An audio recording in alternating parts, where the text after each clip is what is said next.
Good morning and welcome to today's last lecture presented by Gary Umhoefer, our Director of Human Resources. Like so many of you, I'm thrilled for the sunshine on a spring day, but I'm hoping for the next 30 minutes that there's significant cloud cover because as Gary ran through things, it's a little bright for the PowerPoint. So he was adjusting as best he could in the rehearsal, and what can we do but be grateful for the sun and understand it might impair the visual a little bit. So when I'm thinking about introducing Gary, I'm recalling when I first invited him to offer a last lecture, and he was a little reluctant, not unwilling, but a little reluctant, occupying that little corner off on the edge of campus, and knowing that sometimes his job includes difficult tasks. And yet I was so grateful that he prayerfully considered the opportunity and agreed to say it, and agreed to offer a last lecture, because I think he has so much to say. I think of Gary just yesterday at 6:45 a.m. There's 4 of us in the room that were with Gary. Well, there's 4 of us, including Gary. Working out, thanks to the Get Fit program here at Norbert College.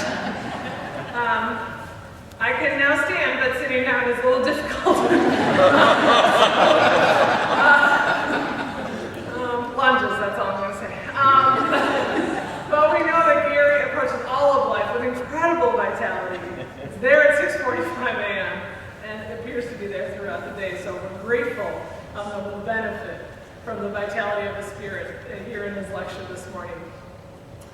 I think of three reasons why I'm thrilled to have Gary here today.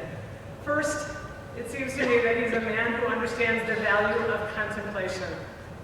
And I'm not really going to say more about that because when you hear his talk, you'll understand how that has been a deliberate element of his life in a consistent way. Secondly, I think of Gary as a man who speaks from the heart, with a tenderness that notices and is moved by the human experience. I've seen that in one-on-one conversations. I've seen that in retreats. I know Gary's trying to buffer it this morning, but we made glimpses of this morning as well, that this is a man who's able to access the heart of the matter in his own heart. And finally, I see Gary as a man who never pretends perfection, not for himself, but who calls himself to goodness and invites the rest of us to move toward goodness as well. So it's with great pleasure that I introduce our Director of Human Resources, Gary Umhoefer.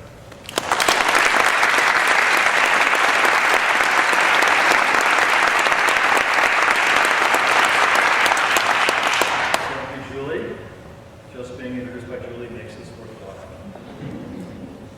As other last lecturers have said before me, this is a great honor, especially during Holy Week. I thank you for your patience and your interest. Your just being here is very gratifying. I have 3 children, ages 24, 21, and 18, and knowing that our students are in that age group and the rest of us once were, I specifically kept my kids in mind while writing this reflection. What would I say to them if these were the last words they were to hear from me? Well, there we go. I would talk about 3 things, hence my title, 3. Longing, gratitude, and kindness. Let me start with longing. This is the heavy part.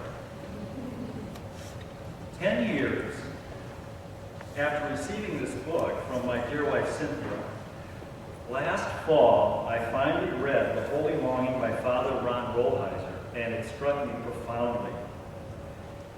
It provided a framework for me to understand the feelings that I had for a long time.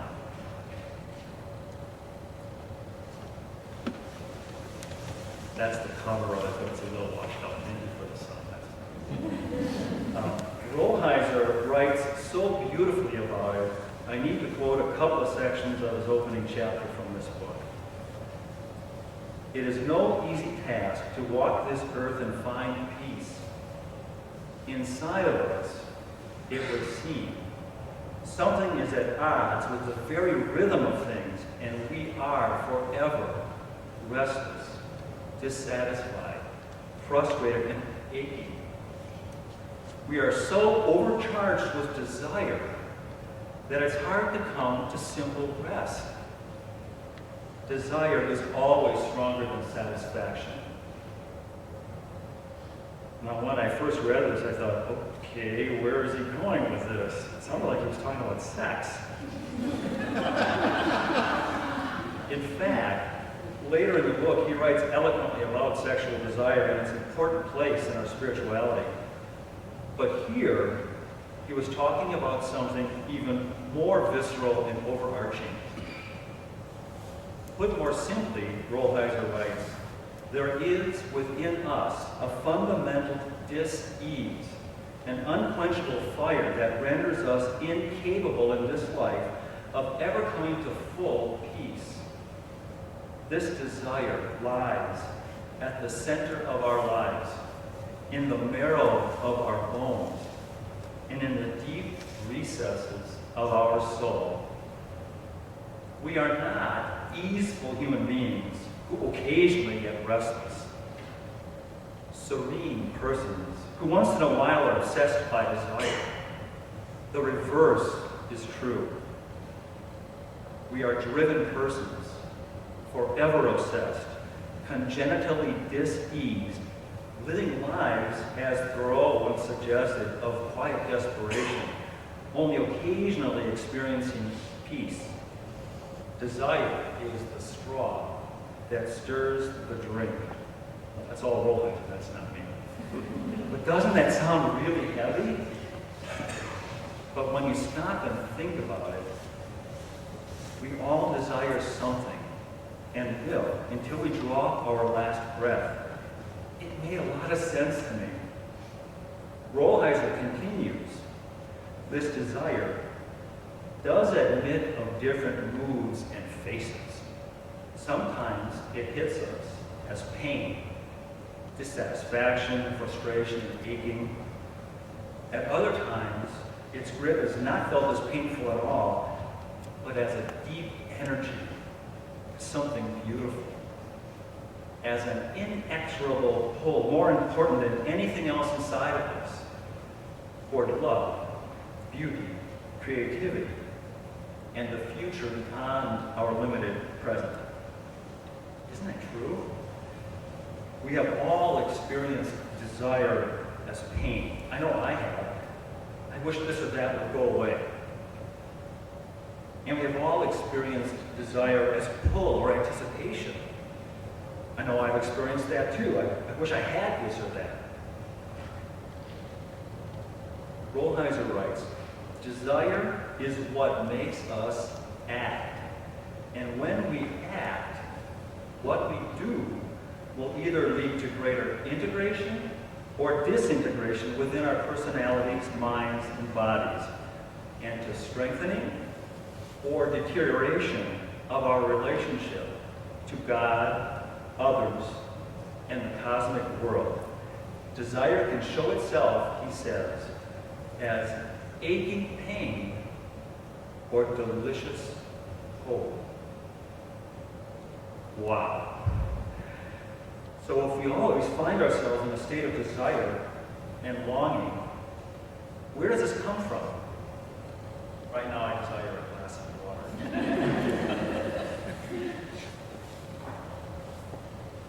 Rolheiser shares a number of stories on its origin, but the one that jumped at me was a Norwegian legend. He writes, before the soul is put into the body, that soul is kissed by God. And during all of its life on earth, the soul retains a dark but powerful memory of that kiss and relates everything to it. So our soul remembers that kiss, and our desire, our fire, our dis-ease is our longing for it. Our spirituality is how we channel that desire, what we do with our endless unrest. We must use our spirituality to channel our desire, focused on delicious hope rather than on aching pain. And we are called to be hopeful. We must be hopeful. Memory of that kiss makes us hopeful. Imagine what it would feel like to plunge into a timeless ocean of infinite love. That is what we should hope for. That is how Pope Benedict describes it. That is how we should channel our longing. So whatever you do, actively nurture and grow your own hope-filled spirituality. With this backdrop, I'd like to talk about gratitude and acts of kindness as ways that I've tried to direct my longing toward love, beauty, creativity, hope, and a future beyond my limited present. Having a grateful heart seems to be a theme that we're hearing in these reflections. And as Debbie Foz said so beautifully during her last lecture, and I agree, if you live a life of gratitude, happiness will follow. For me, gratitude is foundational to a healthy, hope-filled spirituality. We all have such busy lives, don't we? There are people to meet, text, classes or meetings to attend, papers to write, jobs to find, bills to pay. With all this and more going on, how can we remember to be grateful, and what should we be grateful for? Of course, everyone has their own criteria. For me, I am most grateful for acts of kindness that have been shared with me.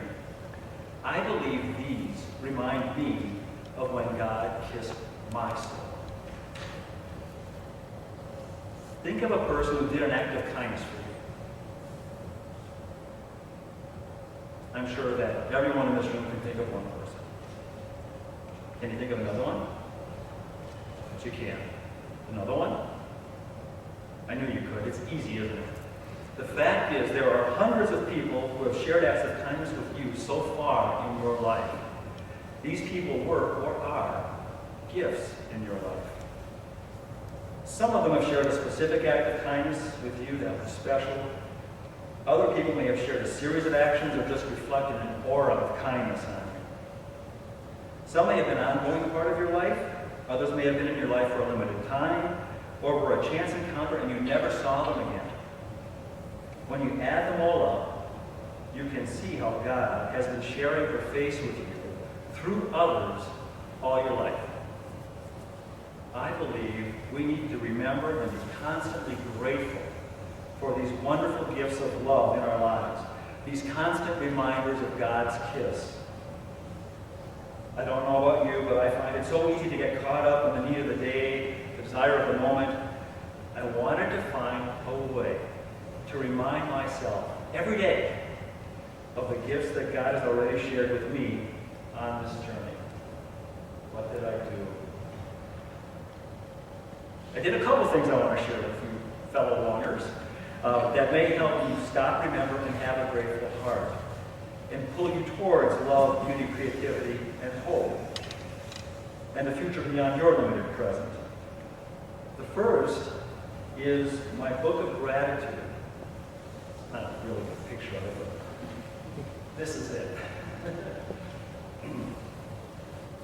I went through a personal exercise in which I tried to recall every single person who ever did anything kind for me, who reflected the face of Christ, God's kiss. That may appear to be a challenging task for a guy in his mid-50s who has encountered a lot of people. But if you start with a single step, you can do it just like any journey. I took a spiral notebook and I started writing names, beginning with the earliest recollections I had. Of course, my parents, my siblings, grandparents, aunts, uncles, my grade school teachers, childhood friends, cousins. My goal was to come up with 365 names so that every day I'd have someone to remember and be grateful for. But I do it. You know what? It doesn't take long. You've already come up with 3. You only have 362 more to go. In fact, I came up with way more than that. because God has been very generous to me. I was surprised, but I shouldn't have been. And he's been generous to you too. So then I bought this little bound book and I wrote the days in. I suppose I simply could have bought a calendar, but I didn't. Go figure. Took the hard way. It kind of looks like a prayer book. But then I started to transcribe, writing one name per day. Here's the inside cover. If this doesn't remind me of God's kiss, I don't know what does. But I'd like to share a couple of days.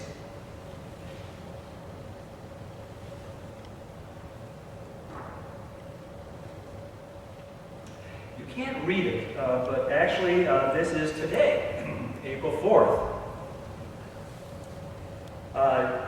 And on that day, it has a couple names, and one of them is Ken Settler. Ken Settler is my brother-in-law. And today is his birthday. Sometimes I put people's days on their birthday. He's a very handy guy, and he helped me with many, many home projects I could never have done alone. He is a gift. He is the face of Christ. He reminds me of God's kiss. This is January 25th. There's actually 4 days here. And yes, that is my son Gregory on the 24th, that little picture on the bottom left. And some of you might know him. He's a junior here at St. Norbert. And he has a wonderful gift for whom I am grateful. But I want to talk about a name you can't read on the 25th. Her name is Mrs. Badke. Isn't that a great name? Mrs. Badke was the crossing guard on Main Street and Hayes Avenue in Menominee Falls, all during my grade school years. That would be 1961 to 1969. For those of you who wonder. I don't recall that I've seen her since, but she made sure my siblings and I safely crossed Main Street on our way to St. Mary's School every school day. During that period, she was the face of Christ. This blank page is January 12th. And on there you would see written, the Lake Michigan Rescuer. This is a nameless, faceless person. When I was a child, we went on picnics with our extended family nearly every summer Sunday before we built the cottage up north. And once when we were at Lake Michigan, I think it was Port Washington, I don't recall where, I went out too far, and I caught a drop-off, like kids do. Of course, not being a strong swimmer then, I panicked and went under, and out of nowhere came a hand that grabbed and pulled me out. A one-time encounter with the face of Christ, and I don't even remember the face. But he reminds me of God's kiss. February 6th, last one. The fella on the right side there is Father Daniel Hendrickson. He directed the first silent retreat I ever attended, just last year. From Thursday evening through Sunday afternoon, Father Dan walked a group of men through the spiritual exercises, and it was a profound, perfectly timed experience for me, and one for which I am extremely grateful. Not talking for 4 days was new for me. Probably imagine, but for those 4 days, Father Dan was the face and the voice of Christ. Now, I realize that I haven't shown you any date later than April 4th, but I actually did get through the whole year. My wife's grandmother, Mary Arlene Lamb, is on December 31st. So how do I use this book? Every day, I say this prayer by Father John Morris from the Jesuit prayer book, Hearts on Fire. And maybe you can read this, I'm not sure, but I'll read it for you. God bless the world. Mighty God, Father of all, compassionate God, Mother of all, bless every person I have met, every face I have seen, every voice I have heard, especially those most dear.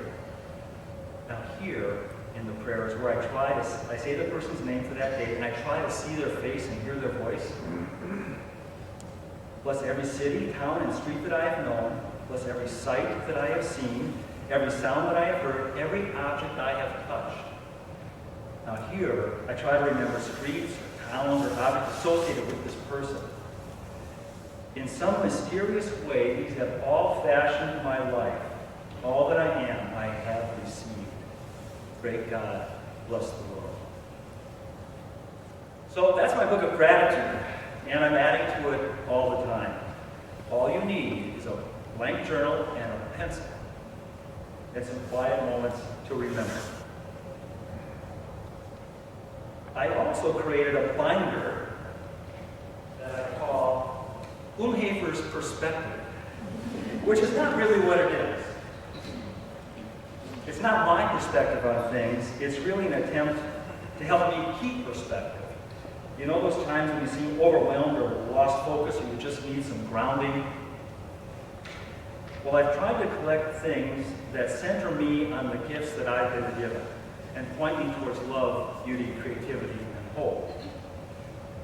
Things that also remind me of special places or experiences where the barrier between here and heaven is so thin you can almost see or reach across it. Someone told me this idea of thin places where heaven is so close is from Irish tradition, and I really like it. I think it's so awesome. Well, here is the cover. It's a sketch. It's supposed to be me. It was drawn about 2 weeks after 9/11, actually, so it goes back a few years. Looks just like me, doesn't it? Now, those of you who listened to Sarah Griffith's last lecture recall her message of the value of physical mementos of joyful events. This is kind of like that. I do not have a First Communion dress, as Sarah has. That's good. But amazingly, I do have the little blue clip-on Pee Wee Herman bow tie that I wore for my First Communion. This is not in the book, but it should be. It's a little bulky. But here are a couple of things that I do have in Umhoefer's Perspective that remind me of God's generosity to me and remind me to have a grateful heart. This reminds me to be grateful because the sun will shine. Oh, I wish it wasn't so bright today, so you could read. And there's a little note on the side that says 100% cool dad. You can't read that. So it also reminds me that I was once cool. Or maybe I'm so little cool, I don't know. This reminds me that I've touched my daughter's life in a positive way. If you could read this, it's funny, but this reminds me to be grateful for the tonsillectomy and adenoidectomy my parents paid for in 1959. The bill is on the top of there. $60 was a lot in 1959. This is a Christmas wish list from the year 2000. It reminds me to be grateful for the beauty of childhood innocence. And Gregory did not get everything on this list either. And this is a letter to Santa. This reminds me to be grateful for the wisdom and humor that children share with you, even when they know about Santa. They humor you. And this reminds me of that. Perspective, this book, has a mixture of prayers, articles, cartoons, notes, pictures, ticket stubs, cards from friends. All of these remind me of God's kiss, and they make me hopeful. It's just a 3-ring binder with a few plastic page protectors. It is very easy. This brings me to my final point.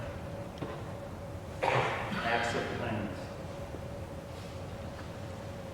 One of the stories that Father Hendrickson shared on my silent retreat had to do with an experience he had had years earlier as a young seminarian.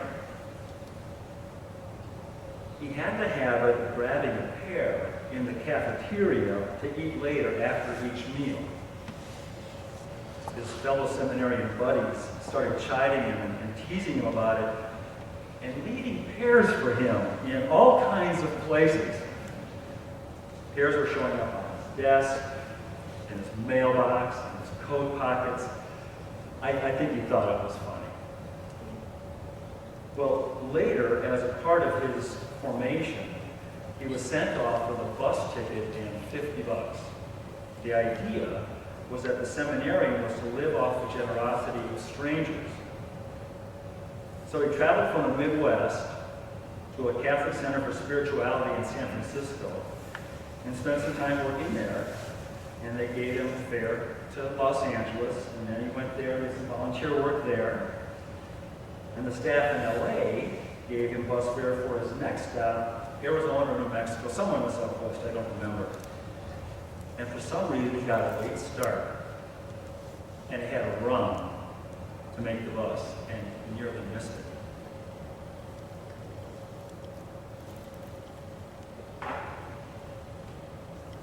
But he got on the bus, heaved a sigh, and the bus pulled out. Having just gotten started, though, the bus stopped at a corner, and a man got on.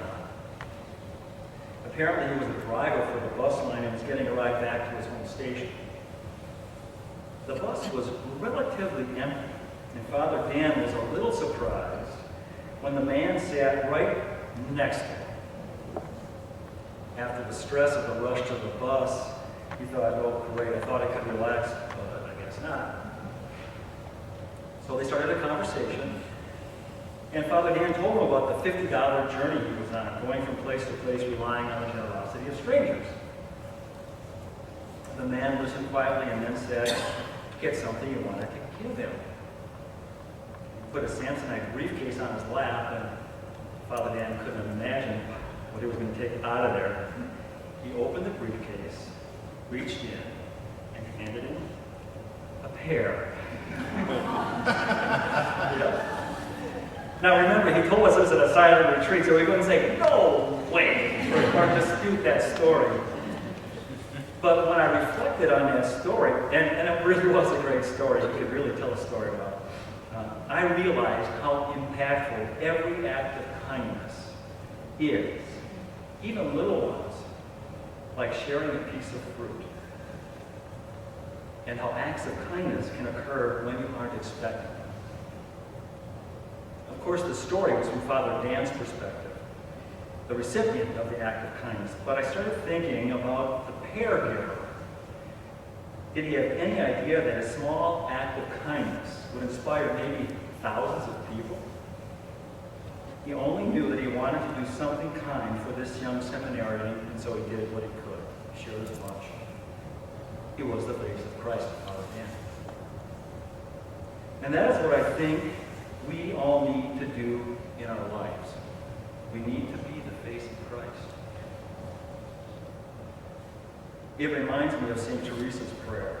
Christ has no body now but yours. No hands, no feet on earth, but yours.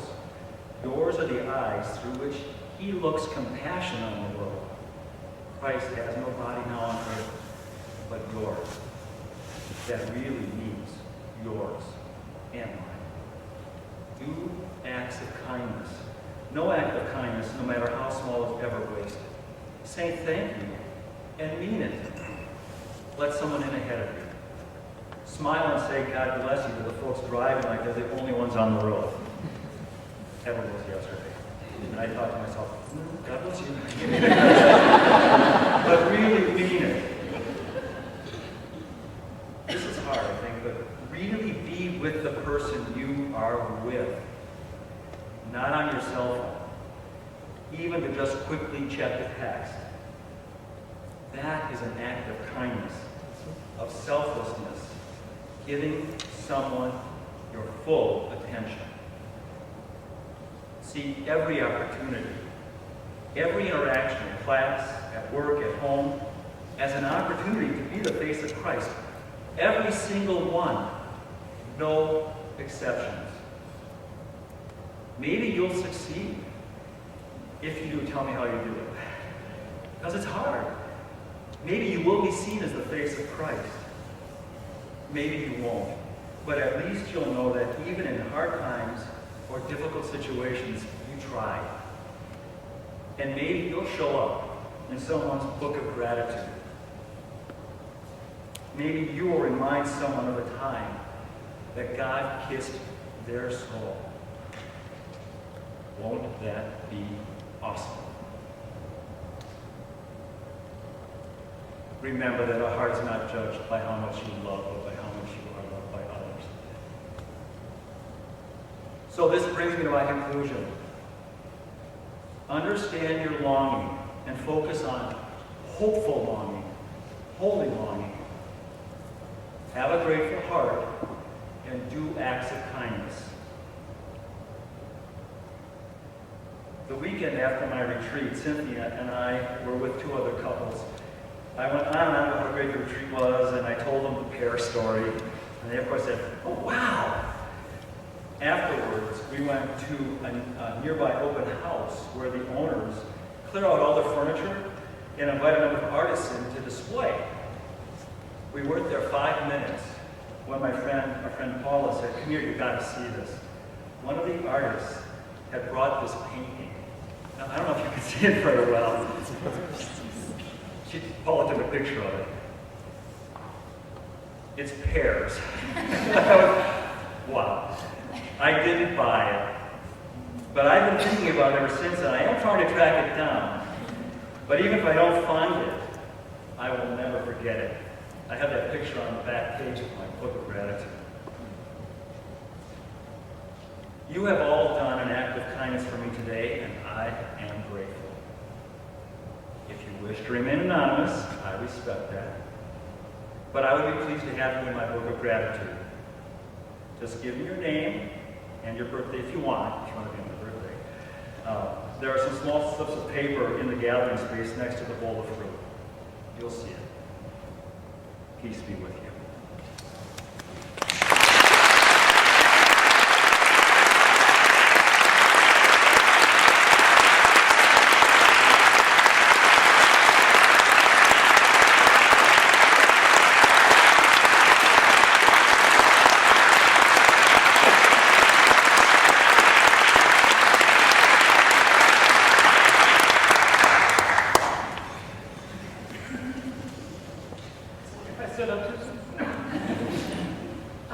Well, as we are accustomed to, there is an opportunity for hospitality if your schedule allows you to remain. And I know that the fruit, which you won't miss, which was lovingly picked out and brought here by Gary, is not meant only as a visual. I know he brought it here for sharing. So if you're the front line, feel free to enjoy. And once again, would you join me in thanking Gary?